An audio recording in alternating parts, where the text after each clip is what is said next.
Well, good morning. We're beginning a new unit in the class, and this unit is focused on the naturalist writers, or this period in American literature known as naturalism. Now, naturalism as a literary period is not unique to American literature. I mean, you can look at and we'll mention this in a few slides, the European naturalist writers were already sort of doing their thing.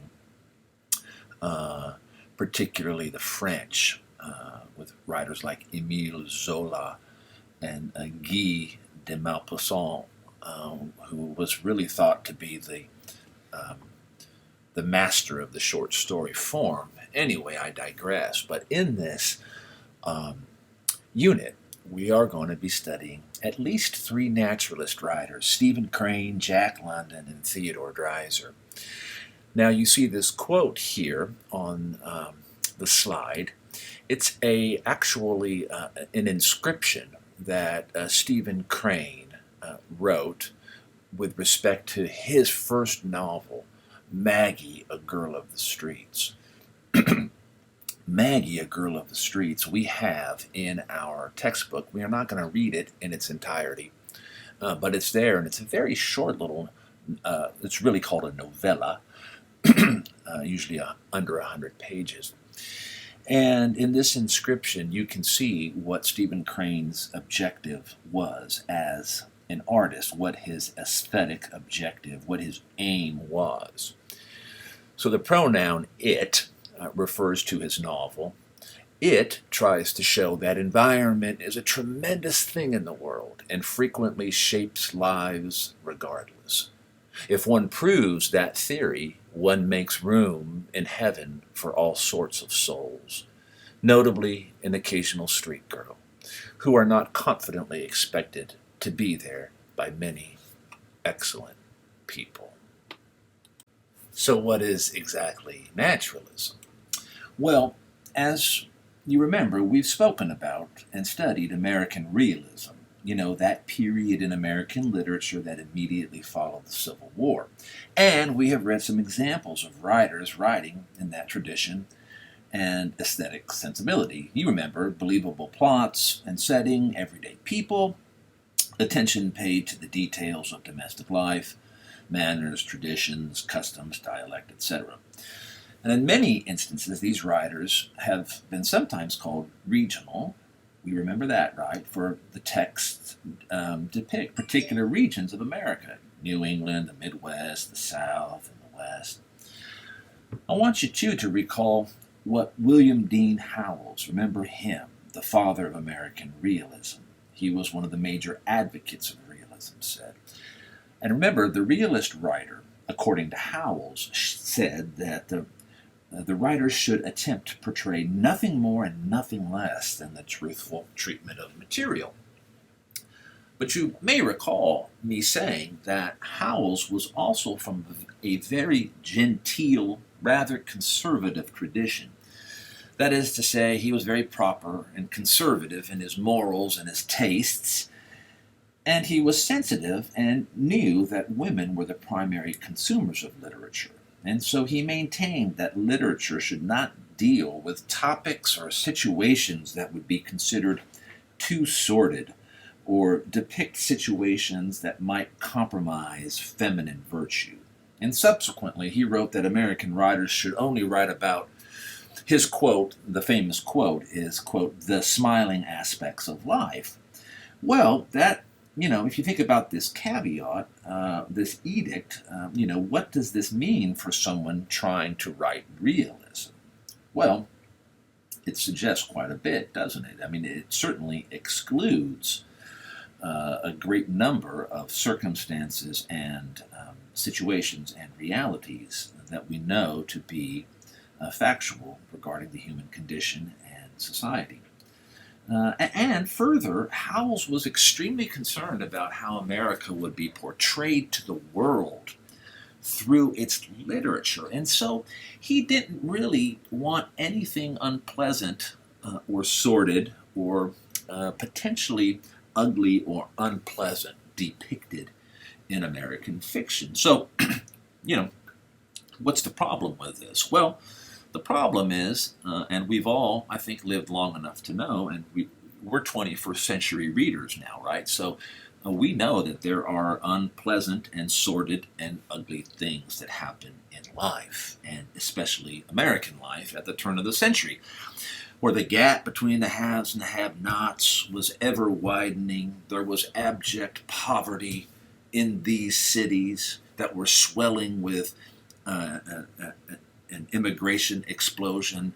There were corrupt politicians. There were children and other workers being exploited by employers. Addictions to alcohol and drugs and prostitution, right? During the last part of the 19th century, in particular the last decade, between 1890 and 1900, there's a group of writers who attempt to write fiction that goes beyond the fiction that Howells would endorse. A group of writers known as naturalists. Here are some characteristics that set out to sort of establish some parameters about what naturalism is, and particularly what it was during that late part of the 19th century. You can see naturalism as a literary trend is most prominent really in the last couple decades of the 19th century and early into the 20th century. And naturalism as a trend, as an aesthetic view, applies scientific principles of objectivity and detachment to the study of human beings. It's greatly influenced by the works of Charles Darwin. If you think about your biology classes, you may remember that name. Charles Darwin's famous landmark seminal work, The Origin of Species, which came out in 1859. It took a little while, a generation or two, for these tenets and for his ideas to sort of become ingrained, really, into the atmosphere of, or into the ethos, I guess, of many artists. And also the psychology of Freud, Sigmund Freud. These two names, two thinkers, two intellectuals, and again, you may recognize Freud from your psychology classes. These two thinkers and their ideas really do provide sort of an intellectual underpinning for the naturalist period. Now, most naturalist writers will present human beings as being ultimately governed by two things: their heredity and their environment. And we'll see this being worked out through the characters in the upcoming stories. It's actually a pretty exciting and enjoyable sort of fiction to read. At least it is for me. And I found that usually students respond pretty favorably to the naturalist writers. Naturalism also often depicts humans in conflict with nature, with society, or themselves. So why did naturalism develop as a literary period, particularly when it did? Well, here are some ideas, and I've mentioned a couple of these already.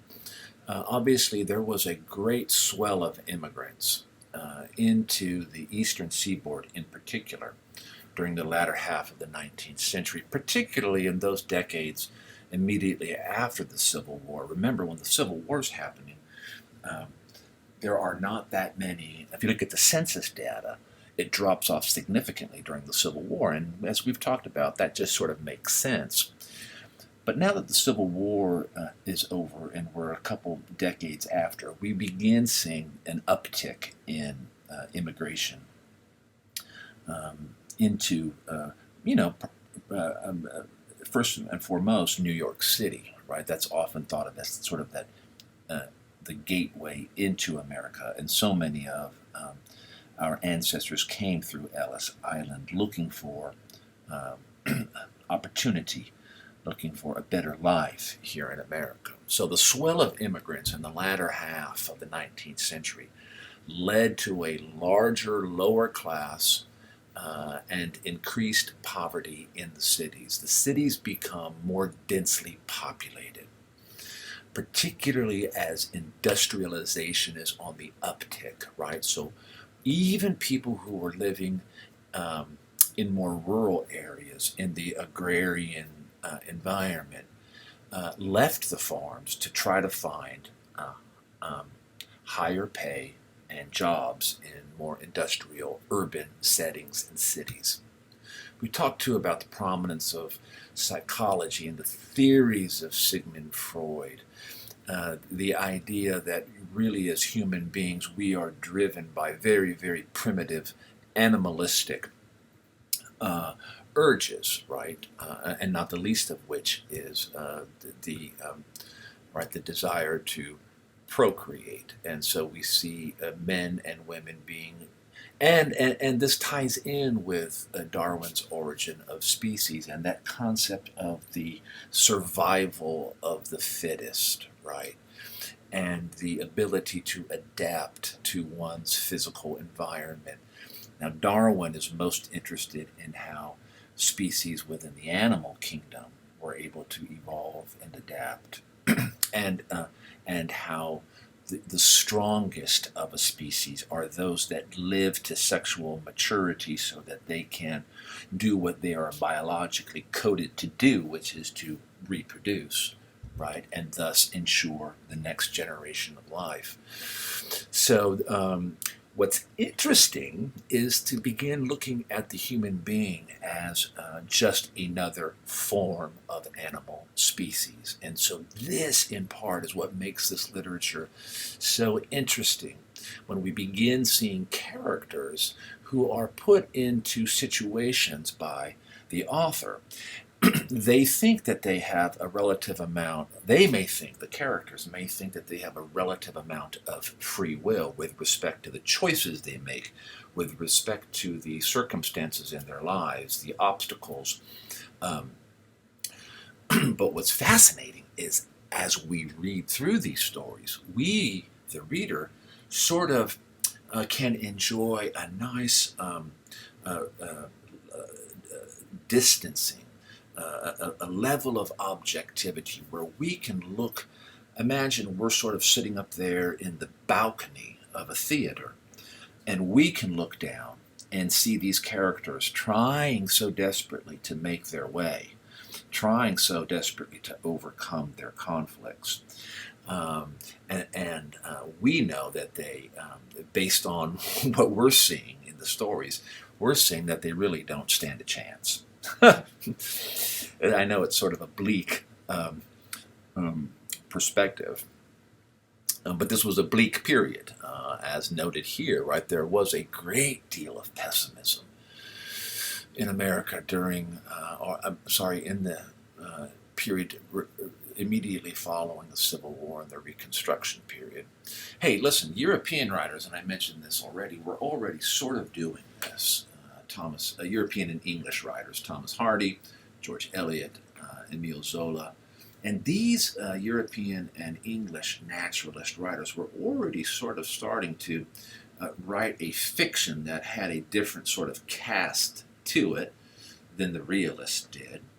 And so, and it makes sense that if you think about writers, most of them are also readers. And so, imagine a generation of American writers coming to maturity during this period who had read extensively what European and English writers were doing and were, to a certain extent, influenced by these naturalist writings.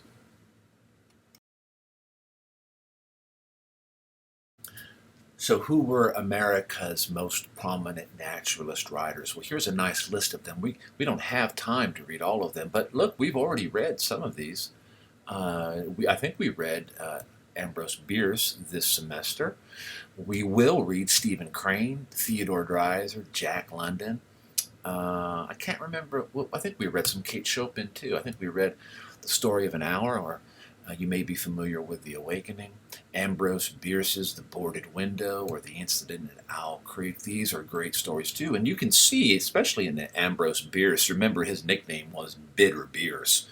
So there's a very, very broad naturalist streak in Ambrose Bierce's fiction too, even though he's writing a little bit earlier than maybe some of these later writers like Edith Wharton. Edith Wharton's a fantastic writer. She wrote Roman Fever, which you may have read in a previous class. Her famous novel, though, is The Age of Innocence, which is an absolute fantastic novel. Hamlin Garland, Under the Lion's Paw, we have that one in our book. We're going to read Stephen Crane's poetry. We're going to read The Open Boat. Theodore Dreiser is fantastic. His naturalism takes a little different, has a different bent to it than Jack London's and Stephen Crane. London and Crane are writers who are really looking at the natural environment in their fiction. But there are others, and you can make an argument that you can still see strains of naturalism in fiction being written today. I can't think of a better introduction to the naturalist sensibility than Stephen Crane's short little poem called A Man Said to the Universe. You can see that Stephen Crane maybe is predicting the modernist movement with regards to a very short poem.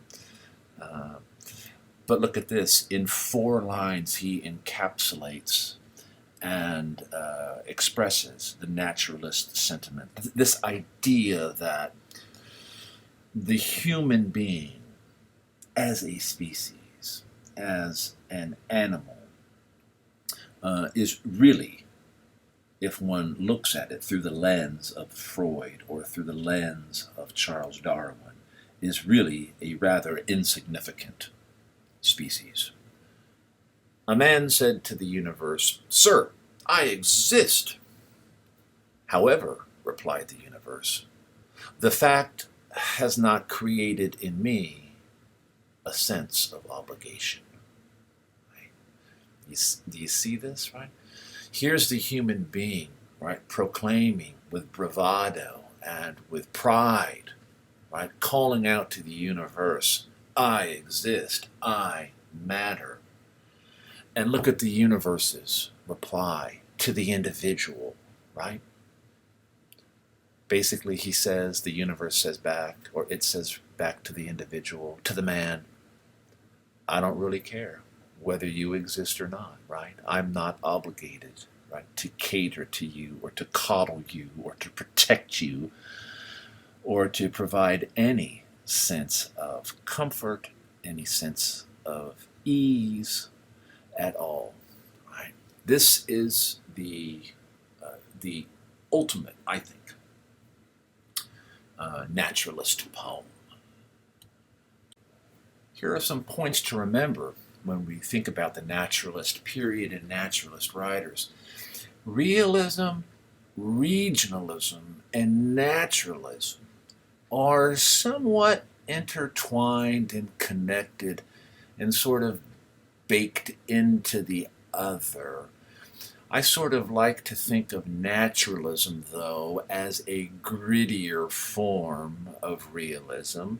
It's realism that is, it's sort of like realism on steroids, if you think. But it's different than that. It's just not hyper fidelity to the objective realities of every day. It's doing something different qualitatively in that treatment of characters' lives and the human condition. The influence of the naturalist writers, again, is evident in most literature created since 1920 at some levels, but the movement itself is really, the apex of it is really in that last decade of the 19th century. Naturalism emphasizes either a biological or socioeconomic determinism and frequently depicts the lower class as victims of fate, sometimes of being victims of destiny or of an environment, whether it's a physical environment, a social environment, or even a political or economic environment. Naturalist writers often strive to remain objective. They neither condemn nor praise the characters. That's an important point to remember. You're never in a naturalist, in true naturalist writing, you're never going to have the narrator come in and intrude into the story and then sort of weigh in on the action or try to sway us one way or the other with respect to having any sort of empathy, sympathy, or pity for the characters. Naturalist writings can be bleak. They have there is a pessimism that characterizes these stories.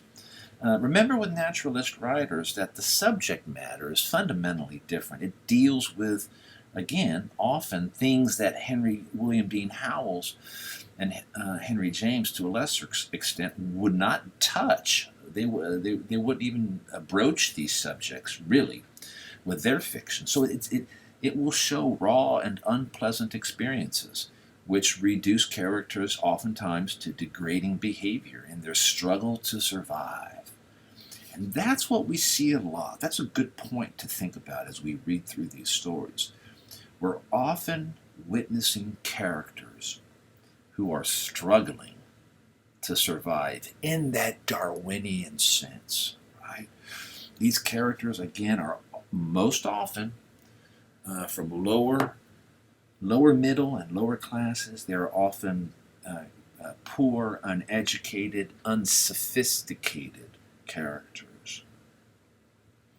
The environment that they inhabit is oftentimes very commonplace and unheroic. Think about Theodore Dreiser's story, The Second Choice. Life is usually the dull routine of daily existence. But the naturalist discovers those qualities in such characters, usually associated with the heroic or adventurous, acts of violence and passion leading to desperate moments and oftentimes violent death. There's a discussion sometimes of fate that affects the characters. Generally, the controlling force, though, for these characters' lives is the society, the environment that they're moving in, or the surrounding natural and physical environment. So here are just some photos of the sort of the major thinkers, major writers of this period. I see Sigmund Freud, Frank Norris. Frank Norris and Jack London I'm particularly fond of because they're California writers, and a lot of their fiction takes place in California, even though Frank Norris was from Chicago. Boy, I wish we had time to read Norris's masterpiece, McTeague, or The Octopus. Both of those are great, great novels.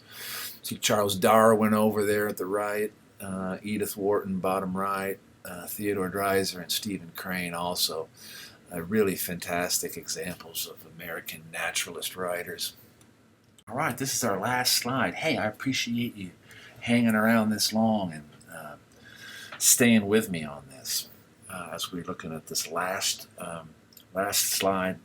Some ideas that are really going to, ideally these slides and this video is sort of helping set the context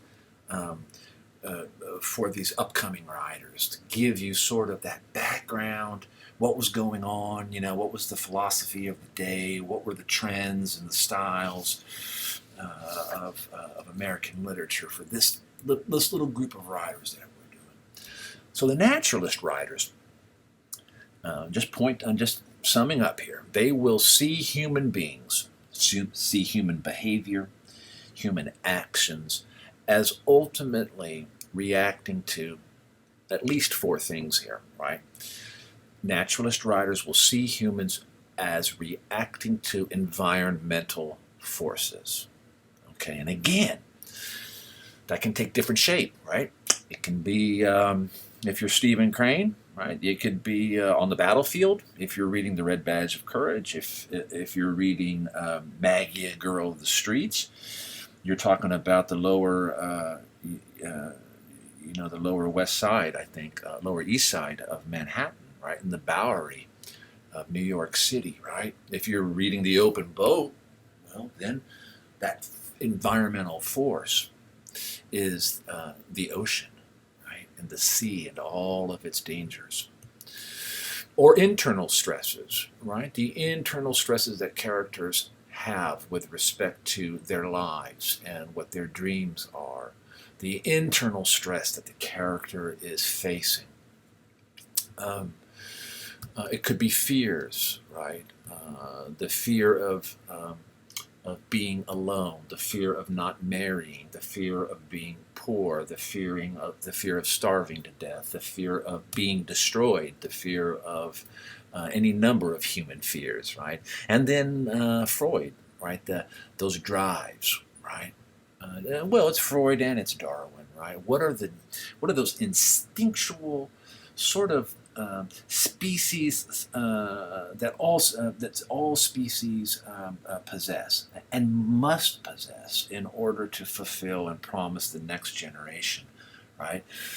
The drive for sex, right? That procreative urge, or self-preservation, right? How am I going to survive? How am I going to navigate? How am I going to make my way either through the physical environment, but it's not always a physical environment.